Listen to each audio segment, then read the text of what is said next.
Jadi persoalan di sini yang dikemukakan, kalaulah dimintakan kepada berhala depa, kita ambillah contoh satu berhala.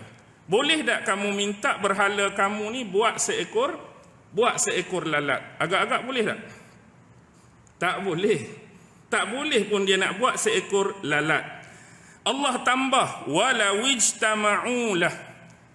Kalaulah mereka ni berhimpun, bersatu, bersepakat semua berhala-berhala hak ada untuk menciptakan walau cuma juga seekor lalat pun tak mampu. Oh, hang suruh aku seorang, memanglah aku tak mampu. Kalau ramai-ramai panggil geng aku, mampulah. Kalau mampu, panggil semua berhala hak ada. Bukan kata satu berhala, 10 berhala. Satu dunia hak ada berhala ni berhimpun, buat meeting, berijtimak. Kita lagu mana ni? Orang cabak kita ni. Kita ni berhala-berhala hak orang sembah ni. Mereka cabak kita suruh buat lalat. Agak-agak mampu tak mampu mereka nak buat lalat? Tak akan mampu juga tuan-tuan. Walaupun mereka menghimpunkan semua, tu adalah berhala-berhala yang amat lemah. Allah bagi misal, Allah bagi contoh, Allah bagi peruntaraan. Bahkan kalau kita katakan lebih besar lagi, contoh penyembah tu, tadi yang disembah berhala. Kalau katakan penyembah tu manusia macam kita, yang Allah bagi ada kekuasaan, yang kita panggil kudrat, nak bergerak kepala, bergerak tangan, bergerak kaki, bergerak badan. Dalam tu ada otak-otak yang ada kecerdikan, keluarbiasaan, orang-orang PhD, orang-orang akademik, orang-orang bijak pandai, saintis-saintis, kita semua berhimpun, kita nak cipta satu binatang yang sama seperti ciptaan Allah yang namanya lalat. Agak-agak mampu ke tak mampu? Pun tak akan mampu. Hak tadi tu lemah, tak boleh bergerak, tak boleh buat apa. Kalau kata orang hak sembah berhala tu pun, hak cerdik-cerdik berhimpun, suruh buat lalat pun tak akan dapat. Apa yang cuma mampu dibuat hari ni, hak kita boleh tengok apa? Kalau kita tengok dalam bidang militeri, ketenteraan, dah ada negara-negara tertentu dia cipta macam robot-robot kecil. Tapi bentuk robot tu apa? Dia buat macam robot lalat, dia buat robot nyamuk, dia buat robot patung-patung. Tujuan dia apa? Kadang-kadang robot, dalam robot tu dia ada kamera. Bila militeri ni dia guna untuk tujuan pemantauan, dia guna tujuan untuk tengok kawasan-kawasan musuh, satu-satu kawasan yang mereka nak terjah, mereka nak masuk, mereka nak ambush, dia hantar dulu benda ni. Jadi orang nampak apa? Nampak macam kecil je, tak ada apa kan. Jadi orang tak akan perasan. Sedangkan dia sudah buat pemantauan, dia pergi cek kawasan tu, kawasan ni musuh macam mana, keadaan muka bumi macam mana. Setakat tu je lah yang mampu.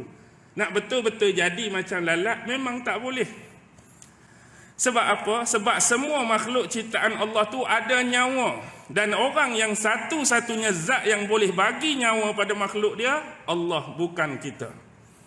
Kita menggerakkannya pun dengan kuasa-kuasa tertentu. Kita kata arus elektrik, ada cas bateri, kong bateri, tak boleh hidup juga benda tu. Dia tak akan mampu menyamai kekuasaan Allah Subhanahu wa taala. Baik. Ada satu jurnal sains, walaupun dikatakan lalat ni binatang yang di sisi manusia tu kecil, di sisi manusia tu hina, di sisi manusia tu kotor. Kotor sebab apa? Sebab lalat ni dia suka duduk kawasan tong-tong sampah hak jenis bau busuk ke hak harum-harum. Kalau hak harum-harum tu lebah-lebah kan. Kalau dia ni duduk dekat tong-tong sampah. Dalam jurnal tersebut ada menyenaraikan keistimewaan-keistimewaan lalat. Dan ini kita tak boleh nafi. Setiap makhluk ciptaan Allah, nama dia haiwan ke binatang, pasti ada keistimewaan dan tugas dia.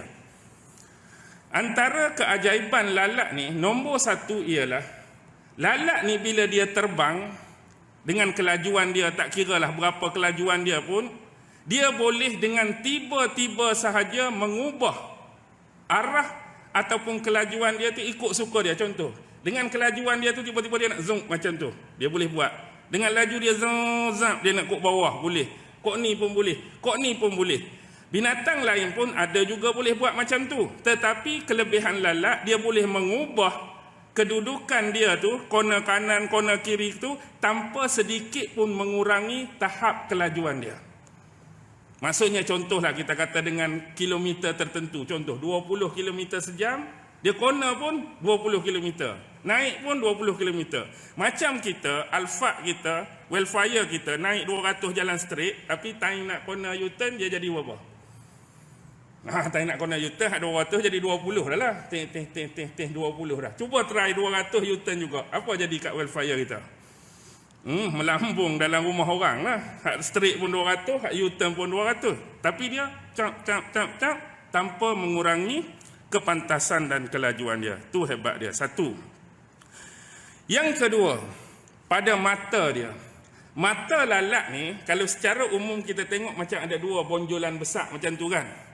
Tapi dalam tu, sesetengah lalat. Bukan semua jenis. Sesetengah lalat, dalam satu bonjolan tu ada 6,000, ada setengah kata 5,000 lensa. Lensa hak kecil-kecil.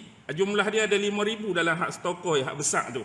Dan lensa-lensa ini, bila digunakan, dia dapat melihat sesuatu dengan lebih terang, lebih jelas, lebih nyata. Dan satu-satu lensa tu ada fungsi dia boleh lagi membesarkan objek yang dia tengok. Kita kata macam kita mata kabuk, pakai spek mata, dia jadi lagi jelas, lagi terang. Ataupun time hak nak besar tu, kita guna kanta pembesar. Hak sepatut depan sungguh besar ni. Bila guna kanta tu, lagi besar. Itu antara fungsi-fungsi yang ada pada lensa-lensa pada mata lalat. Itu yang kedua, ringkas-ringkas. Yang ketiga, dia punya pam belalai dia. Sebab lalat tu kecil, kalau kita guna alat pembesar tu, dia ada macam belalai, pam, untuk sedut makanan. Dan makhluk-makhluk atau haiwan ciptaan Allah ni biasa, mereka mencerna makanan dalam mulut ataupun tubuh mereka. Bila mereka makan, makanan tu dicerna mulut atau badan. Tapi lalat ni dia cerna luar lagi. Macam mana cara dia? Contoh, dia akan terbang. Kalau dia jumpa satu makanan, dia akan pi depan makanan tu, dia akan muntahkan satu cecairan khas. Daripada belalai dia tu ada cecair pada makanan tu. Jadi kalau sifat makanan tu keras ke kental ke, cecair tu akan buat dia jadi sesuai dengan untuk dia sedut nanti. Asalnya keras, asalnya mungkin kental. Tapi bila kena cecair yang keluar daripada belalai dia tu, dalam istilah sains, belalai dia ni disebut prosmosis. Jadi bila makanan tu dah jadi lembik ke, apa kita kata lemah sikit, maka dia akan pun sedut melalui belalai dia tadi. Jadi dia cernakan benda tu di luar, baru dia sedut masuk. Itu antara yang disebutkan oleh ahli-ahli sains mengenai keistimewaan lalat, walaupun kita nampak kecil, hina dan sebagainya. Itu ilmu tambahan lah. Baik. Wa in yaslubuhumudz dzubabu syai'an la yastanqizuhu min. Dan Allah tambah lagi perumpamaan dia. Kalaulah sekiranya lalat hak kecil dan hina tadi merampas sesuatu daripada berhala tu. Merampas sesuatu daripada berhala tu, la yastanqizuhu min. Nescaya berhala tersebut tidak akan mampu untuk merebutnya kembali. Contohlah kita kata, ada atas kepala berhala tu satu benda. Mari lalat. Zing. Pak. Lalat tu pun ambil. Bawa lari. Zing. Berhala tu boleh rampas balik tak? Berhala tu boleh rampas balik tak? Apa yang lalat ambil daripada dia tak kira lah. Tempat mana-mana pun lalat pi hingga ambil buat lari. Apa yang berhala tu boleh buat? Dia tak akan mampu nak merebutnya kembali. Ini adalah salah satu masal, perumpamaan yang cukup mudah nak bagi faham. Allah sedang menyindir, menyinis dan menghinakan berhala-berhala yang lemah ni. Dia bukan kata, kalau nak kata lalat ni, kita orang hak hidup pun tak ada nak tangkap balik. Kalau dia rampas sesuatu daripada kita, hak hidup ni, hak boleh bergerak, hak boleh kejap. Lalat ni ambil makanan aku nak hambat sungguh-sungguh. Tu pun belum tentu dan lagi. Ni bayangkan berhala hak kaku, hak tak boleh nak buat apa, lalat rampas. Lagilah tak boleh nak buat apa. Tu hak petang nak kejar. Bukan kata tu, kita bayangkan berhala macam ni. Berhala ni, kalau kata lalat mari, pap. Sini. Contoh dia nak tampak lah. Lalat ni nak tampak macam tu. Bukan kata nak tampak. Pak dia nak bergerak sikit macam ni pun tak mampu. Pak macam ni pun tak mampu. Pak macam ni pun tak mampu. Pak macam ni pun tak mampu. 4 pergerakan saja diperlukan untuk tampak atau halau lalat tu. Sap, sap, sap. Bukan kata empat-empat tu, dia nak buat pak bergedik sikit, dia punya bau ni pun tak dapat. Apatah lagi nak tampak lalat. Kalau lalat mari duduk kat hidung, tak boleh nak bergerak ni, sekurang-kurang aku boleh tiup kuat atas kan, nak suruh lalat lari. Boleh tak? Tak boleh. Tak boleh nak buat fuf lalat ni. Celaka lalat ni duk main kat hidung pula. Tak boleh. Ataupun nak bergerak kuih sikit kan, macam kita pak lalat duduk sini, kita buat macam tu, kita buat bergerak tu, nak suruh lalat tu pi. Tak boleh juga dia nak buat macam ni pun tak boleh. Nak habatnya lemah sungguh-sungguh. Apatah lagi dia nak kejar benda-benda tersebut. Kalau tuan-tuan perhati macam inilah mudah. Orang hak sembah berhala, sekurang-kurangnya hak penyembah berhala tu, kalau dia tengah makan, mari lalat, dia boleh buat apa? Katakanlah saya ni penyembah kepada berhala-berhala tu, saya duduk tengah makan, mari lalat. Sekurang-kurang saya ada tenaga, ada kudrat, apa lalat ni? Kita boleh buat macam ni. Tapi kalaulah lalat tu mari, ambil rampas sesuatu daripada berhala hak kita sembah, berhala tu tak boleh nak buat apa. Tak ada otak lagi ke kita, setakat tu Allah nak suruh kita fikir, kita hak sembah dia tu boleh buat lagu ni kurang-kurang. Tapi dia hak kita sembah tu, tak boleh buat apa, bodoh. Nah kata ni, bodoh sangat ke aku ni pi sembah kawan tu. Bodoh sangat ke aku ni pi puja, pi seru kawan tu. Aku kurang-kurang dapat buat macam ni. Dia langsung tak boleh buat. Yang aku pi bodoh dan bangang sembah benda ni, why?